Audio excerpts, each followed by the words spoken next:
Seriously বলে বোঝাতে পারবো না, কি ট্রিমেন্ডাস খারাপ এই রাস্তাটা। খুব ছোট ছোট গাড়িগুলো যাচ্ছে ওখান দিয়ে, মানে বুঝতে পারছো আমরা এখন কতটা উপরে আছি।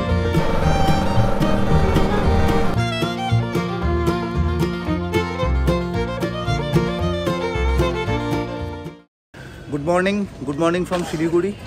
আমরা এখন হোটেল থেকে বেরোচ্ছি। এখন বাজে সকাল 10:30। আমরা হোটেল থেকে বেরিয়ে সাইট সিন করতে করতে লামাহাটা দেখতে দেখতে আমরা আজকে আমাদের স্টে হচ্ছে লেপচা জগতে। তো এখান থেকে ফাইনালি বেরোনোর আগে অনেকগুলো কাজ আছে।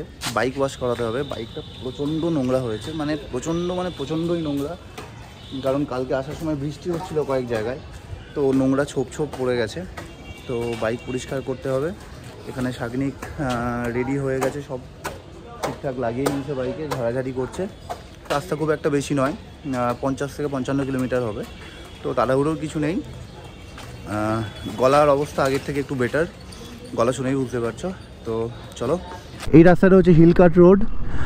এর আশেপাশেই যত রাজ্যের হোটেল আছে। ব্রেকফাস্ট করে আমরা কালিম্পং হয়ে সেবক রোড ধরে আমরা যাব হচ্ছে লামাহাটা লেপচা জগতের দিকে। সামনের কুকুরটা কেমন টিপ পরে তাকিয়ে আছে এইদিকে। আরে জামাও পড়েছে। টাটা। সেবক রোড কিন্তু খুব বিজি রোড, আর এই রাস্তায় কিন্তু প্রচুর জ্যাম লেগে আছে। আমরা এতক্ষণে জ্যামে ফেঁসেছিলাম, এখন একটু ছাড়া পেয়ে এগিয়ে যাচ্ছি।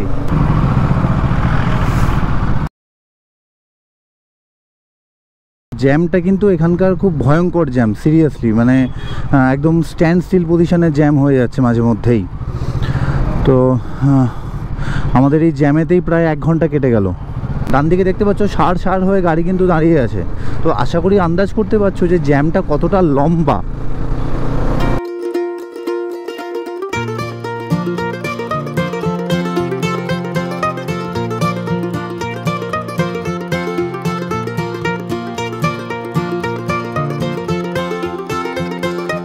আচ্ছা, মাথার উপর দিয়ে কিন্তু আমার হেলিকপ্টার যাচ্ছে। এটা আর্মি এরিয়া বলে আমি আলাদা করে ক্যামেরা ফোকাস করে দেখাচ্ছি না। এই বড় বড় পাইন গাছ, এই রডোডেনড্রন গাছের মাঝখানের রাস্তা দিয়ে আমি যাচ্ছি নিনজা নিয়ে for the first time in my life. ভাই, এই আনন্দটা আমি সিরিয়াসলি বলে বোঝাতে পারবো না। তোমাদের সাথে শেয়ার করে নিচ্ছি, তোমরাও আমার সাথে আনন্দ নিতে থাকো। আমি নিজেকে খুব লাকি মনে করি যে আমি একজন বাইকার, আমি একজন রাইডার। মানে এরকম অনেকেই আছে যে বাইক পছন্দ করে না। আচ্ছা, এটা কিন্তু এলিফ্যান্ট ক্রসিং জোন। এই যে ভিউটা আমরা দেখি, এই যে 360 ডিগ্রি ভিউটা, এই 360 ডিগ্রি ভিউটা কিন্তু 4 হুইলারে কখনোই সম্ভব নয়। তো 4 হুইলারের জানলা দিয়ে দেখা মানে আমার মনে হয় টিভি দেখার মতো। দুপাশে কিন্তু ঘন জঙ্গল, না জানি কত রহস্য লুকিয়ে আছে এই জঙ্গলের মধ্যে। আমার ব্লগে যে আমি শুধুমাত্র তোমাদের ইনফরমেশান দেবো যে এইখান থেকে অতটা অবধি কেমন রাস্তা বা কত কিলোমিটার বা কতক্ষণ লাগে, সেটা নয়। আমি না আমার ফিলিংসগুলোকেও তোমাদের সাথে শেয়ার করার চেষ্টা করব। মানে আমি এই মুহূর্তে, আমি প্রতিটা মুহূর্তে যা ফিল করছি, আমি সব কিছুই তোমাদের বলার চেষ্টা করব, যাতে তোমরাও এই ভিডিওটা দেখে তোমরাও ফিল করতে পারো যে তোমরা আমার সাথেই আছো। বাঁদিকে যেটা দেখতে পাচ্ছ, এটা কিন্তু মহানন্দা ওয়াইল্ড লাইফ স্যাংচুয়ারি। তো এই পুরো এরিয়াটাই কিন্তু প্রোটেক্টেড এরিয়া। এখানে কারো একটা বিয়ে বাড়ি হচ্ছে, ঢুকে গিয়ে খেয়ে চলে আসবো। পাহাড় কিন্তু শুরু হয়ে গেছে ভাই। কুয়াশা আছে বলে আমি প্রথমে বুঝতে পারিনি। তো সামনে আই হোপ তোমরা দেখতে পাচ্ছ যে এই পোর্শন করে কিন্তু শুরু হয়ে গেছে পাহাড়।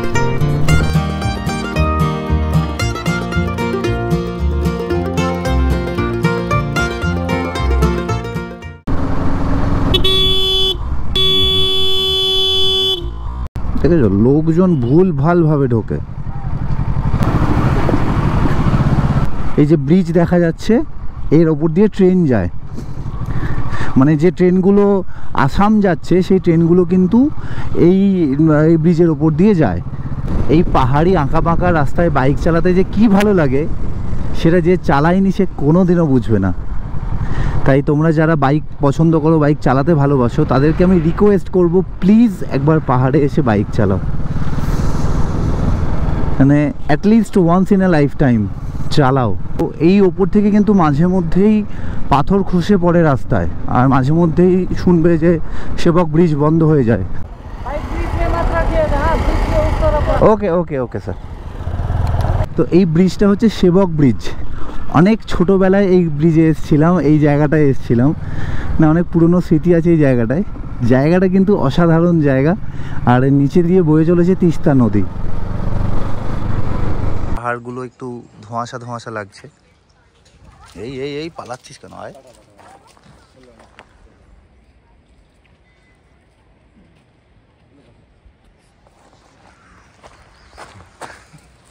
এই হচ্ছে সেবক ব্রিজ, খুব সুন্দর দেখতে লাগছে এই জায়গাটা। নিচে দিয়ে বয়ে যাচ্ছে তিস্তা নদী।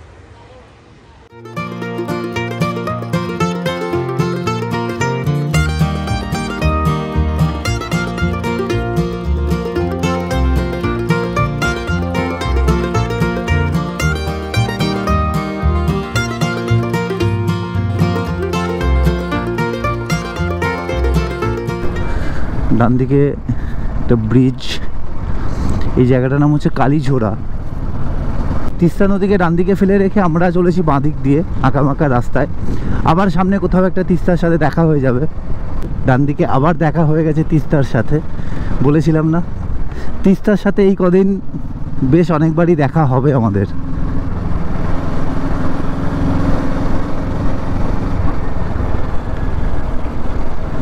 পাহাড় খুব মন ভালো করা জিনিস। পাহাড়ে এলে না মন অটোমেটিক ভালো হয়ে যায়। আর সেটা যদি তুমি বাইক নিয়ে আসো তাহলে তো সেটা আলাদাই ব্যাপার। বাইক নিয়ে পাহাড়ে আসার উদ্দেশ্য হচ্ছে নিজের এক্সিস্টেন্সটাকে ভালো করে ফিল করা। প্রতিদিনের কাজের চাপে আমরা যে যন্ত্র এখনও হয়ে যায়নি সেটাকে প্রমাণ করার জন্য আমরা পাহাড়ে আসি, সেটাকে প্রমাণ করার জন্য আমরা বাইক নিয়ে বেরোই। আমরা কিন্তু এই পাহাড় ওই পাহাড় করতে করতে অনেকটাই সমতলে নেমে এসেছি।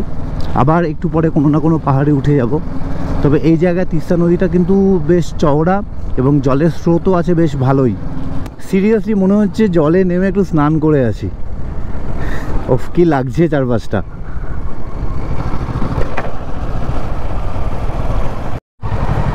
ভাই এই জায়গাটায় কিন্তু একদম নর্থ সিকিম ফিল আসছে। রাস্তা খুব খারাপ এইখানটায়, পুরো ভাঙা রাস্তা, আর ডান দিক দিয়ে তিস্তা বয়ে যাচ্ছে।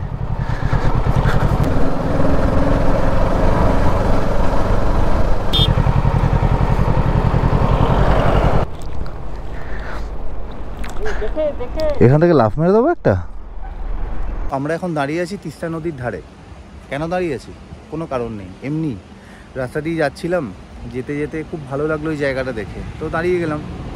এমনিও আজকে আমাদের খুব একটা তাড়াহুড়ো বিশেষ নেই, এখান থেকে মোটামুটি 1-1.5 ঘন্টা মতো লাগবে, তো সেই জন্য ধীরে সুস্থে যাচ্ছি। এইভাবে হঠাৎ করে যেতে যেতে এক জায়গায় ইচ্ছা হলো, দাঁড়িয়ে গেলাম।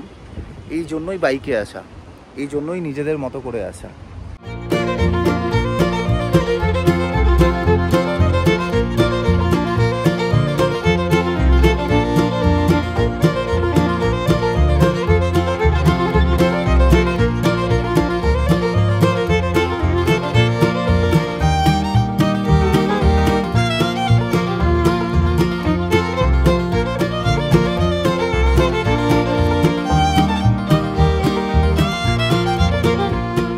ওই যে ব্রিজটা ওখানে দেখা যাচ্ছে, তো গ্যাংটক যাওয়ার জন্য ওই ব্রিজটা ক্রস করতে হয়। তো আমরা যেহেতু গ্যাংটক যাচ্ছি না, তাই আমরা অন্য রুট নিয়েছি। এই রোডটার নাম হচ্ছে পেশক রোড। আর এই রাস্তায় তিস্তা বাজার হয়ে আমরা যাব হচ্ছে লামাহাটার দিকে।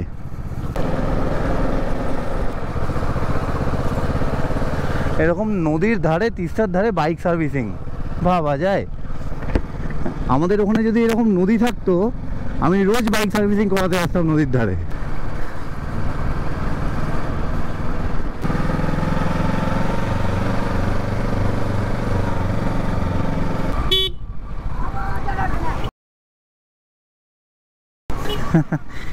বাচ্চা বাচ্চা ছেলেগুলো স্কুল থেকে ফিরছে।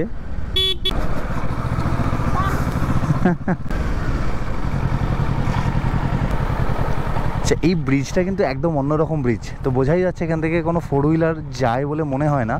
পুরো কাঠের ব্রিজ, স্লিপ করে গেলে কিন্তু মুশকিল হয়ে যাবে। চলো,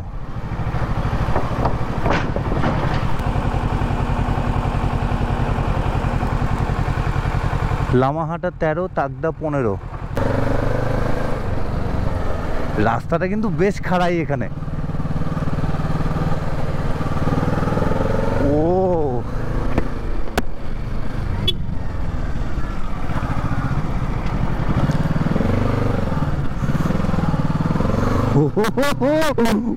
ও ফাটাফাটি। এখানে কিন্তু মোমেন্টাম লস করলে চলবে না। যা খাড়াই রাস্তা, মোমেন্টাম লস করলে কিন্তু বাইক তুলতে পারবো না।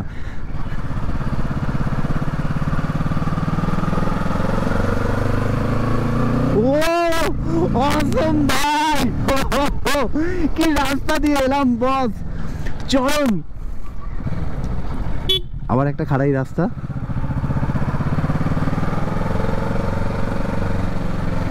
ও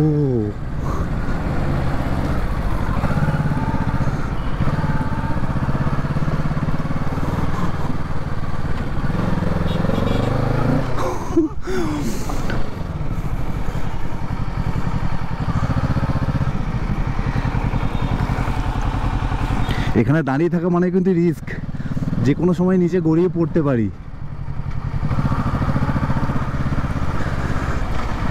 এখানে ফার্স্ট গিয়ারেই তুলতে হবে বস।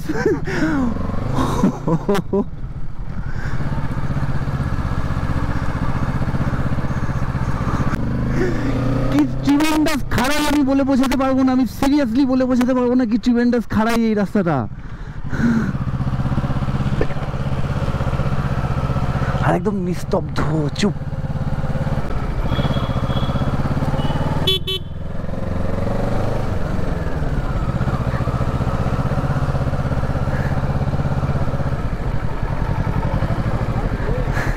সাইডে সাইডে।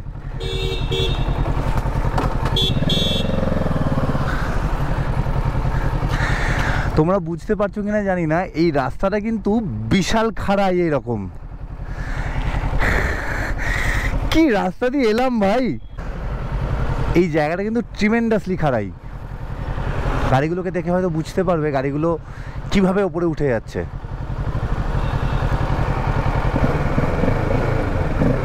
চলো বেবি।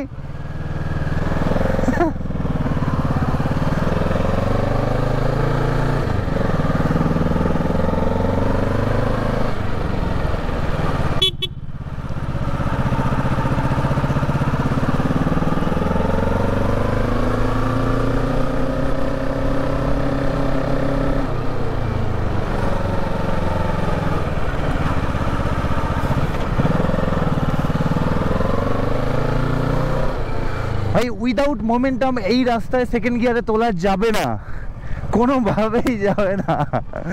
ও প্লিজ, আমি এখানে একটু দাঁড়াতে চাই, আমি একটু এনজয় করতে চাই। এটা কি রাস্তা ছিল ভাই, এটা ছিল ওই জায়গাটায় যেখানে ওই পাথরের একটা গোল জাস্ট ঘুরে উঠেছিল, সরু মতো রাস্তা।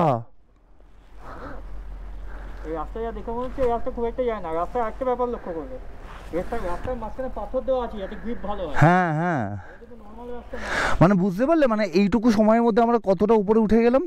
খাড়াই রাস্তা ছিল পুরো, এবং এখনো আছে বলে মনে হয়।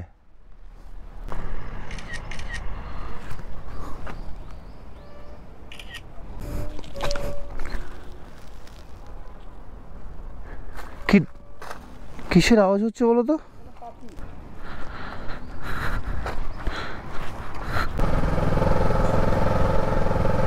ও ও ও ও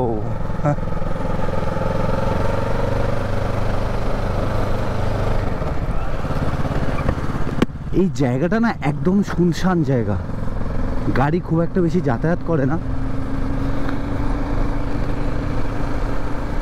তো রাস্তার মধ্যে কিন্তু পাথর বসানো আছে, মানে এই রাস্তাটা এতটাই এলিভেটেড রাস্তা যাতে কোনোভাবে কেউ গড়িয়ে চলে না আসে, সেই জন্য পুরো রাস্তা জুড়েই এরকম পাথর বসানো, কুচি কুচি পাথর, যাতে গ্রিপ ভালো হয়।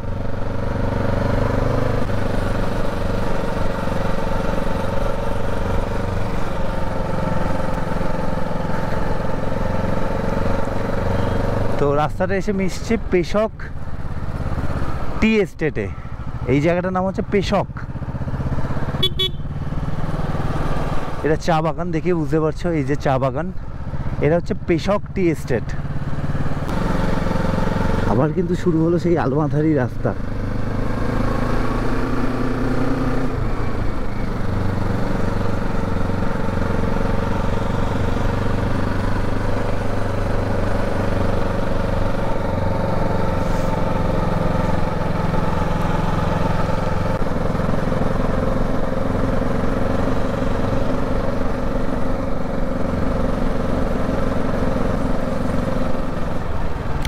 Lovers meet view point.